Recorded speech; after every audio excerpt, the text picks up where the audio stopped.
सर्वांना जागतिक पर्यावरण दिवसाच्या शुभेच्छा। आपण सगळेच जण आपल्या निसर्गाबद्दल आणि निसर्गावर चिंता आणि प्रेम व्यक्त करणारी सगळी मंडळी आहोत।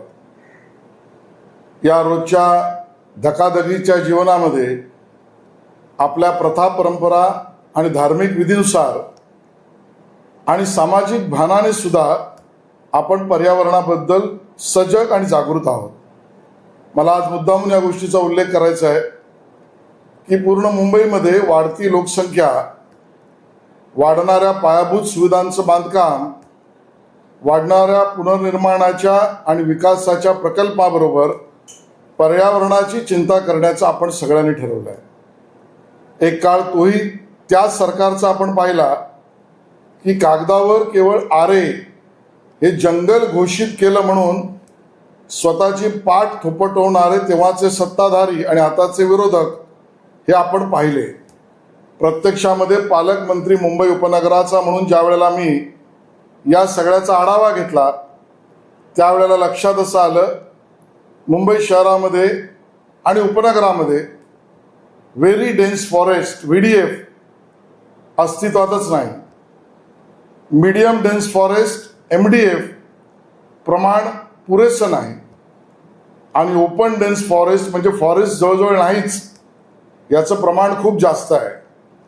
मग आरेला आम्ही जंगल घोषित केलं, फॉरेस्ट घोषित केलं म्हणून गमछा मिरवणाऱ्यांनी नेमकं केलं काय, तर कागदावरच आरे जंगल घोषित झालं। पण आपण तिथे थांबलो नाही। मी स्वतः उपनगर जिल्हाधिकारी मे महिन्यामध्ये 2 बैठका आणि एक प्रत्यक्ष पाहणी दौरा केला आणि 3000 एकरच्या दरम्यान असलेल्या आरेमध्ये विविध 22 वेगवेगळ्या संस्था, प्राधिकरणं यांना दिलेल्या परंपरागत जागा ज्या त्या ठिकाणी दिल्या होत्या, त्यावर नेमकं ते करतायत काय, त्यातली मोकळी जागा, त्याचा उपयोग काय होतोय, या सर्वाची पाहणी, त्या 22 संस्थांची पाहणी, प्राधिकरणांची पाहणी पूर्ण केल्यावर आपल्या विभागाच्या माध्यमातून आणि जिल्हाधिकाऱ्यांच्या माध्यमातून सर्व विभागांच्या सहकार्याने आता आपण 80 एकर मुंबई शहरात उपनगरात 80 एकर एवढी जागा वृक्षारोपणासाठी निवडली, लँड बँक निर्माण केली।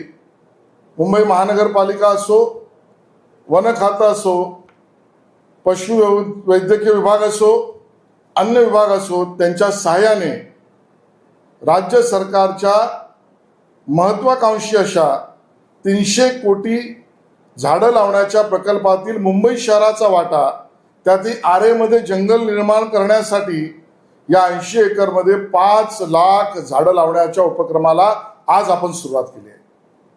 त्याच्यावर GPS मॉनिटरिंग होणार आहे आणि त्याचा अहवाल प्रत्येक जिल्हा नियोजनाच्या बैठकीमध्ये मांडला जावा असे निर्देश सुद्धा मी दिले आहेत।